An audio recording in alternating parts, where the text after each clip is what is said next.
welcome fellow bosses, Freddy the Spartan King here. Today is Tuesday and it's time for the versus episode, and today guys I'm putting against each other the beasts of the assault rifle category, the AEK-971 and the F2000. Both of them have really similar stats. I'm gonna have this stat bar from Synthetic.com on the bottom of the screen for you to see, but if you're on a phone or something like that and you can't figure out the numbers because it's too small, the AEK suits with 900 RPM and the F2000 with 850, so it's pretty similar. That's why I'm gonna put them against each other today, but stay tuned for tomorrow's review where I'm reviewing the buffed M16A4. And if you didn't know, post the 9th patch when the Naval Strike DLC came out, they buffed the burst weapons, the M4 and the M16A4, so that's why I'm gonna make a review, a post-patch review on the M16A4. So let's get down to business really fast on the AEK and the F2000. Really similar muzzle velocity, 580 and 600 meters per second, same damage model.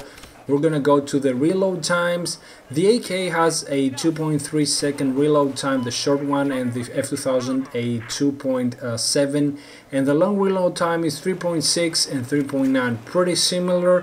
The AK has a little bit short reload time, not a huge difference, but sometimes that a half a second might be a huge of a difference. Then we go to the first bullet recoil, which is the same at 3 times, and the first bullet recoil on the AK has a lot of vertical recoil, around 4, as you can see, 0.38, so bursting in long range with the AK is a little bit difficult. But with the F2000, if you slap on an angle grip and a muzzle brake, and if you two-shot burst, which is kind of difficult with 850 RPM, but if you're playing on the PC, or if you tap the trigger really lightly, you can actually kill people with the F2000 while bursting long range, where with the AK it's kinda impossible.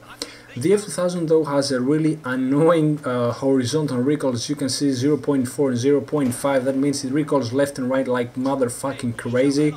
That's why it's not suitable for automatic fire in long range.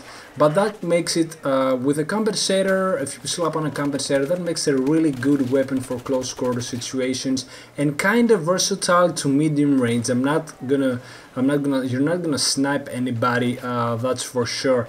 Then with the AK, it recoils a lot to the right. That's something you get used to it. I think it's the same with the AK on Battlefield 3. Those two weapons were definitely really popular on Battlefield 3, but not on Battlefield 4 because of some stat changes. And let's move on to the ADS accuracy. As you can see, the ADS accuracy on the AK is the standard one for assault rifles, where on the F2000 you got a little bit better ADS accuracy while shooting and moving. That again makes the AK better in close quarter situations, and along with the hipfire, increased hipfire accuracy of those two weapons at 3.5 while moving and 3.375 on the F2000 while moving. Both of them are absolutely amazing for close quarter situations. I personally like the F2000, but I can stand people using the AK. That's obviously my personal opinion, but aside from that, the F2000 is a weapon that you can go a little bit medium to medium range, since it has 600 meters per second velocity. That's like really quick. Even though the AK has a really similar one, it doesn't really matter. But the AK is a weapon that is definitely amazing with its hipfire accuracy, with hipfire spread accuracy. It's 900 RPM, which is crazy, and it's kind of annoying recoil, but it's manageable if you use like a knuckle grip, or if you use an ergo grip, you can hip fire like crazy, man. But the reload time is definitely on the downside, like 3.6 seconds, man. Come on.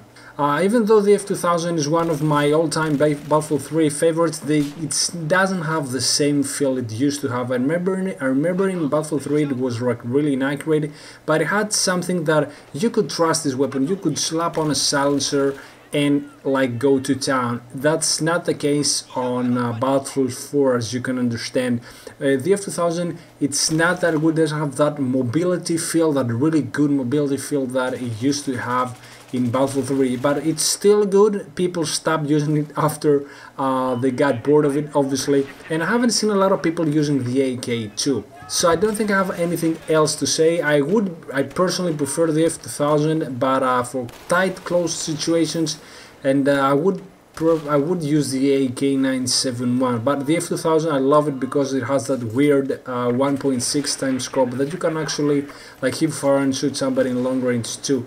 It's kinda bulky, but I personally like it. So that's about it, guys. I hope you enjoyed this video. Remember to leave a like, and also go in the description below, leave a like on my Facebook page. And as always, stay bows. I'm out.